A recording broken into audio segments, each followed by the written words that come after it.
Hello, and thank you for following along in my Introduction to Business series. This week I will be covering the topic of understanding the management process. Now, one area of business that can be exciting, challenging, demanding, and yet a very rewarding profession is that of management. While the term is probably not new to you because it's used very loosely, I think it's important to first define management as a business term. Management itself is the process of coordinating people and other resources in an organization to achieve the goals of that organization. Most organizations are going to use 4 types of general resources for their management. Those 4 resources are going to be material, human, financial, and informational resources. Now, material resources are those tangible, physical resources that an organization is going to use, such as materials that are used for construction or the computers that we use. Human resources, on the other hand, are really just the people. They are probably the most organized, probably the most important asset of any organization. Now, financial resources are the funds that the organization uses to meet its obligations to investors and to its creditors. And lastly, the informational resources are going to enable an organization to gather information about competitors and the various industry changes.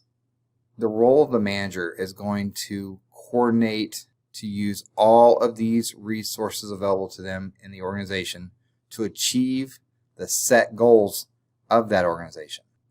Well, as a manager, there are some essential functions that are part of every management role.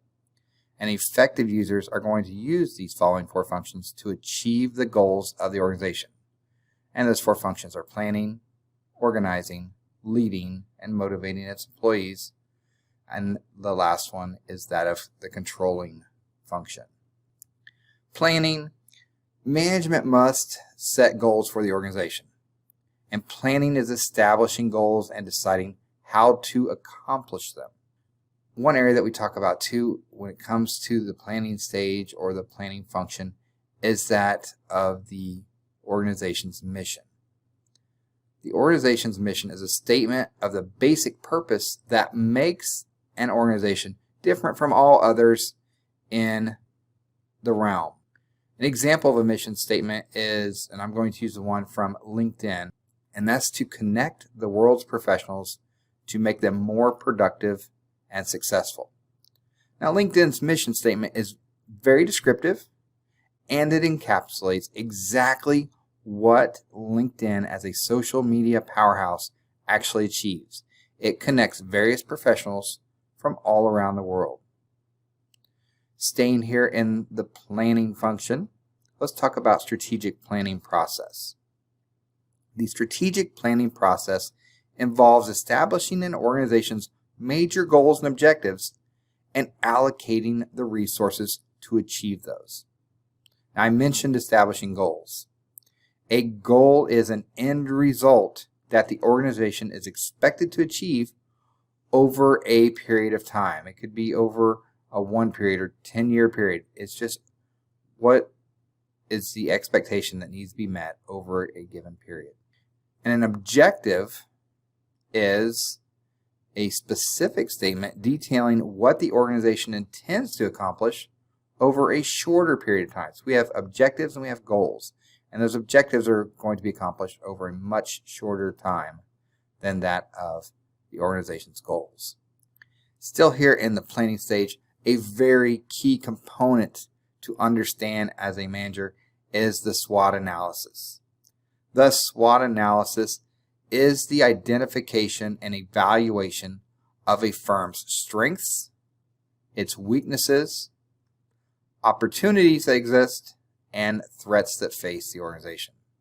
Strengths are going to refer to a firm's favorable characteristics and its core competencies. The core competencies are approaches and processes that a company performs very well and may give it an advantage over its competitors.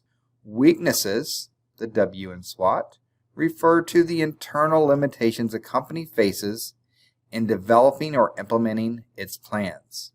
The opportunities and threats that exist are external factors. Opportunities refer to the favorable conditions in the environment that could benefit the organization if those benefits are exploited. And then lastly, the T in SWOT represents the threats, and these are conditions or barriers that may prevent the organization from reaching its objectives. Once an organization sets goals and objectives, managers must develop plans for achieving those.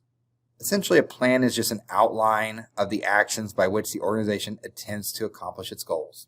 Each organization should develop several types of plans. One of those plans is that of the strategic plan. An organization's strategic plan is its broadest set of plans, and it is developed as a guide for major policy setting and decision making. These are set up by the board of directors and the top management. Another plan is that of the tactical plan. And this is a smaller scale plan that's developed to implement a strategy. Most tactical plans cover a 1 to about a 3-year period. Now, an operational plan is designed to implement the tactical plans with a time frame that's going to be around 1 year or under 1 year. Then a contingency plan outlines its alternative courses of action that may be taken if the organization's other plans are disrupted or become overall ineffective. Let's move on to the organizing function. Essentially, we're talking about how we're organizing the enterprise. Organizing is the grouping of its resources and activities to accomplish some end result in a very efficient and a very effective manner. The third basic function I want to discuss is with leading and motivating. Leading is the process of influencing people to work towards a common goal, and this can be very challenging to master this function in an organization, but it's one that managers should definitely put some effort into. There's a difference between a manager and a leader, but as an effective manager, you should be a good leader. Motivating is the process providing reasons for people to work in the best interests of your organization. Now, together, leading and motivating are often just going to be represented by calling them directing. We're directing people, and if we're directing them, that can be we are leading them and we're motivating them. Different people do different things for different reasons. Therefore, they have different motivations in your organization. So make sure that you understand the essential skill or function of leading, and that it is comprised of several different components, and that you should be able to motivate those that work for you. And if you can motivate them, then they are going to be better at doing the functions that are needed to achieve your goals and those goals of the organization. Now, I use the word directing. Make sure that you understand that when you are directing someone, it's not by being authoritative to them, but it's really just, can you lead and can you motivate at the same time these individuals so that the organizational goals can be achieved. Now, the next function is that of controlling ongoing activities. Controlling is just the process of evaluating and regulating ongoing activities in the organization to ensure that the organization's goals are achieved. Are you making sure that those goals are achieved? You need to find a way to make sure you can go back and evaluate what's been done to make sure the goals are being met. Now, the control function is going to include 3 different steps. The first one is where we are setting standards against which performance can be compared. An example, let's say Allegiant Airline establishes a goal of profits, of increasing those profits by 10%. Well, we need to be able to measure the actual performance and compare it with that standard. Now, the Allegiant management will monitor its profit on a monthly basis to make sure that they're ensuring the success. Now, if we're not, we need to make sure we're taking corrective action as necessary.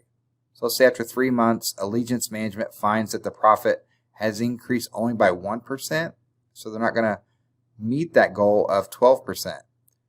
Then a corrective action will need to be taken to get the organization back on track to reach that goal of 12% or 10% or 15%, whatever goal has been set. So don't just set a goal, but make sure that you are monitoring it to make sure that you're being successful. And if not, go look at those corrective actions and look at those alternative steps that have been put in place. Managers in an organization are going to be classified according to either their level within an organization or the area of management they're in. And here in talking about the levels of management, generally we're going to see 3 different levels of management. First line, the baseline here, is going to be our first line managers. This is a manager who coordinates and supervises the activities of operating the employees. They really spend most of their time with motivating employees, answering the employee questions, and solving those day-to-day problems that arise. Some titles that you might come across when trying to determine if a person's a first-line manager is like an office manager, a supervisor, a foreman. These are those first-line manager titles that we generally see. Moving up in the organization, now we look at the middle manager.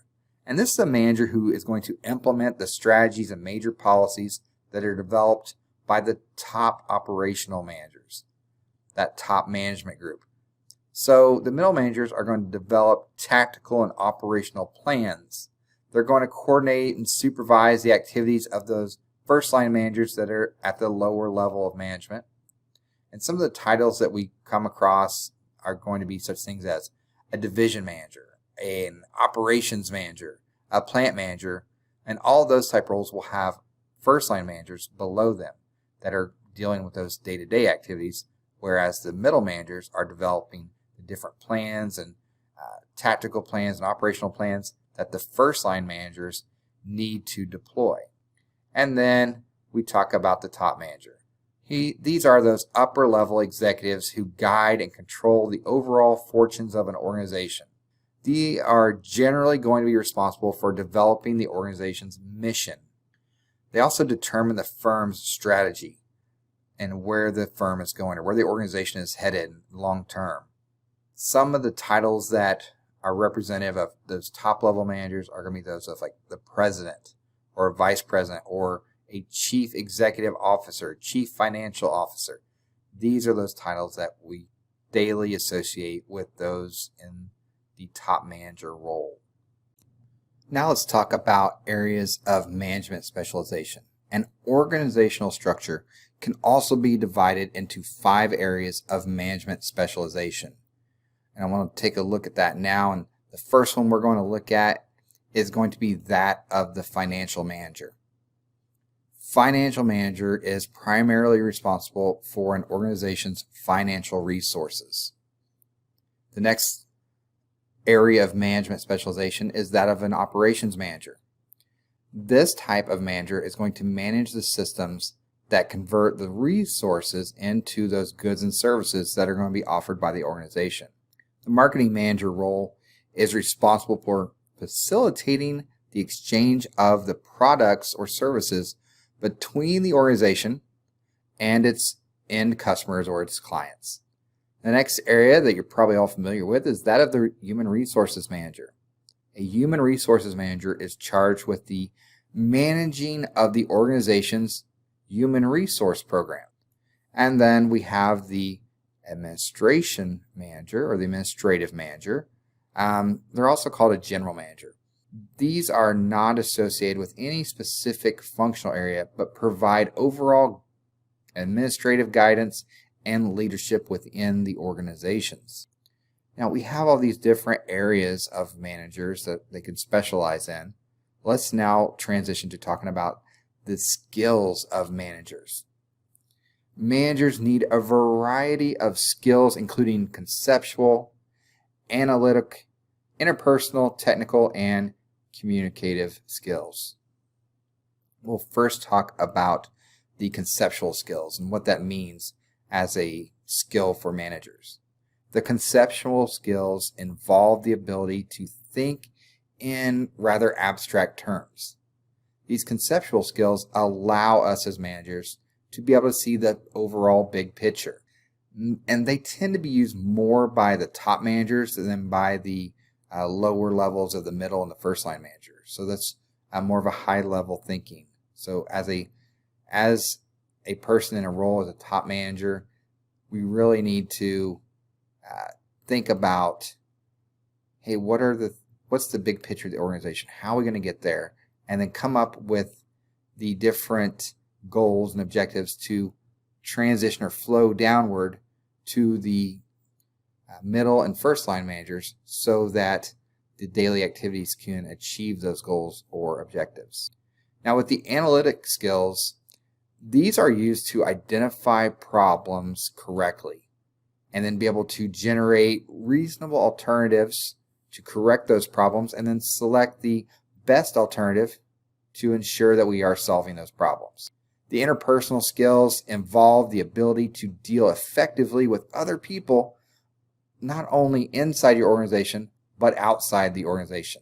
The technical skills include a specific skill or skills that are needed to accomplish specialized activities. First line managers and somewhat to a lesser extent middle managers need the technical skills relevant to the activities they manage in order to train their subordinates to be able to answer questions and to be able to provide guidance within the organization to others. And then the communicative skills or the communication skills. These are both oral as well as written and include the ability to speak, to be an active listener, and to write effectively with business communications. Well, now we'll move into talking about leadership.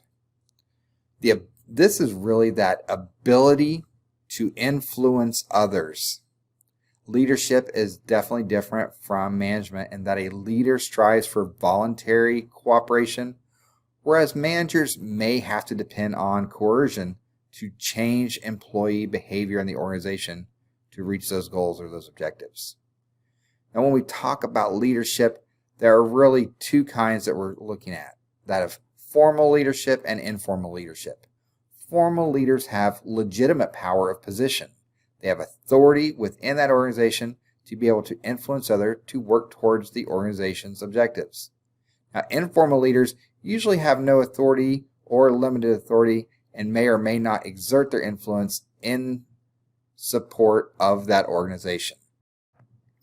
Both formal and informal leaders make use of several different kinds of power, and just a couple of those would be like the power or the ability to grant rewards or to impose punishment, as well as the possession of expert knowledge that they have, as well as a personal attraction or a charisma about them.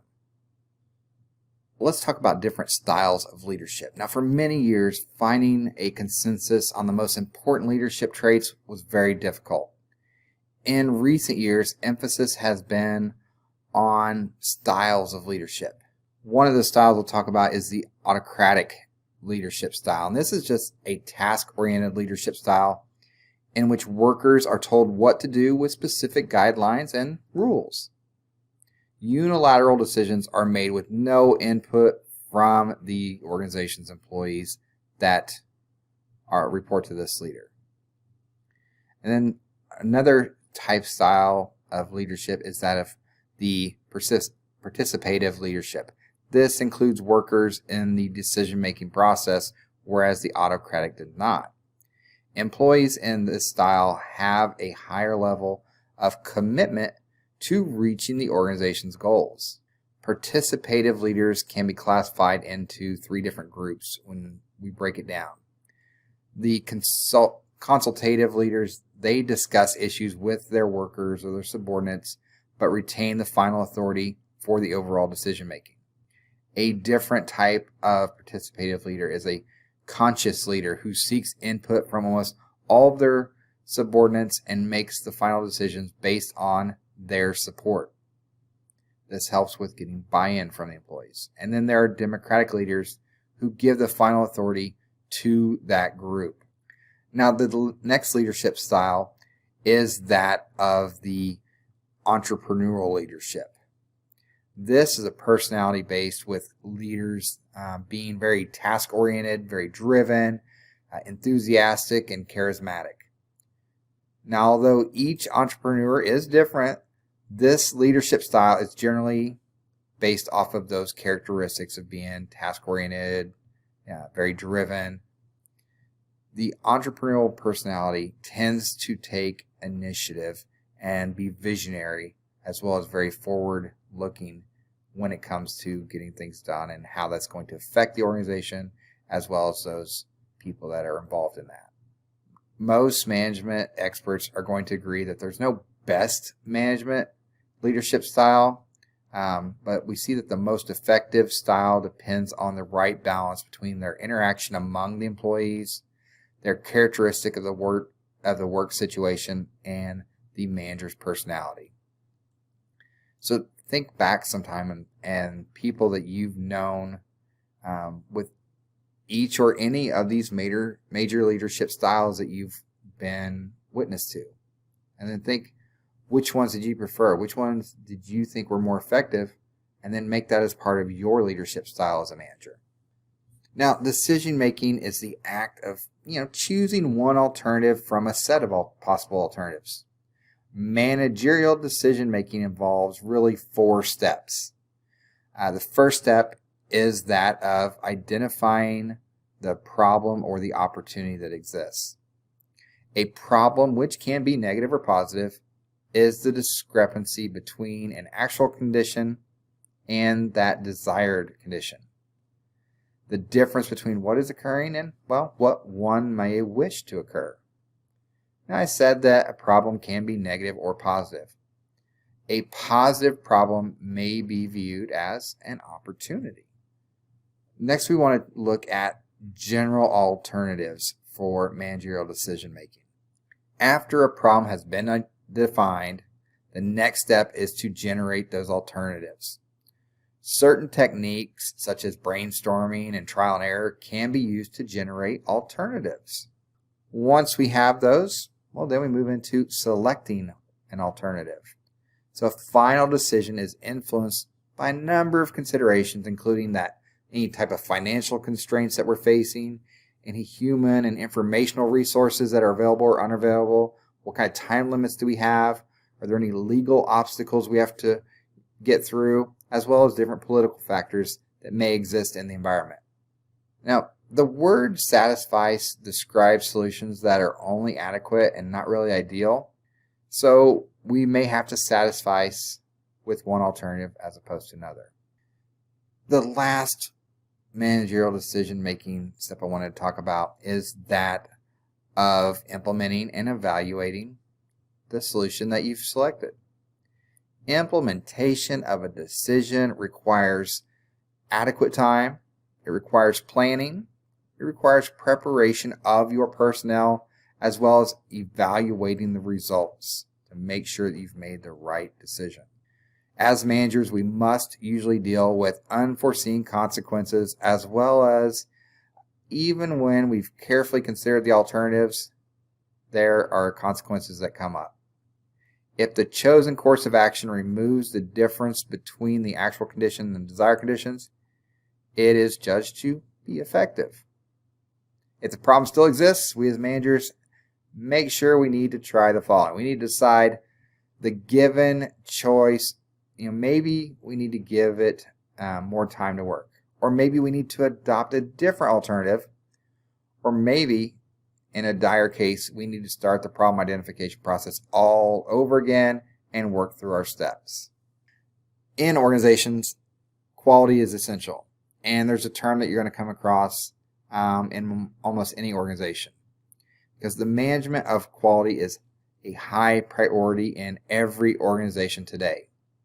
So we need to make sure we're achieving TQM, or top quality management.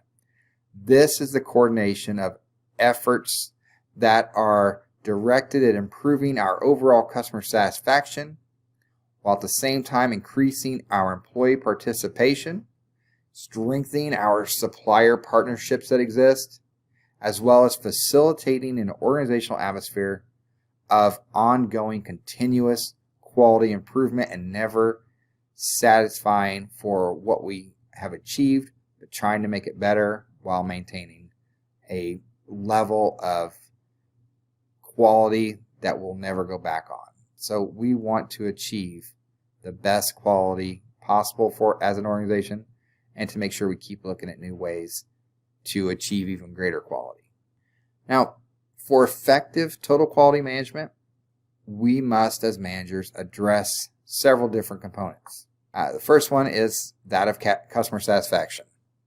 Ways to improve customer satisfaction are going to include things like producing a higher quality product, which I just mentioned, providing better customer service, because even when we offer products, we also offer services, and we need to make sure that both of those are top notch.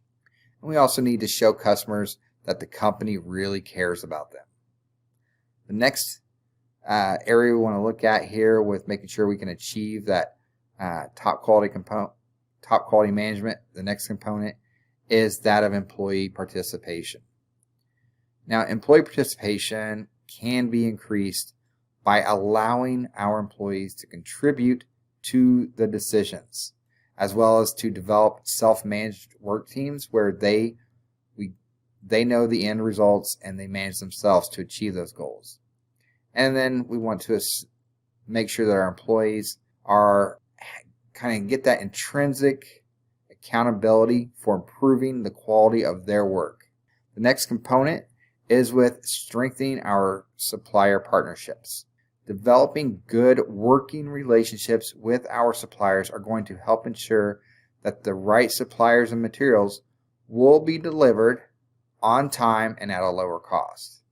Next component is going to be our continuous quality improvement.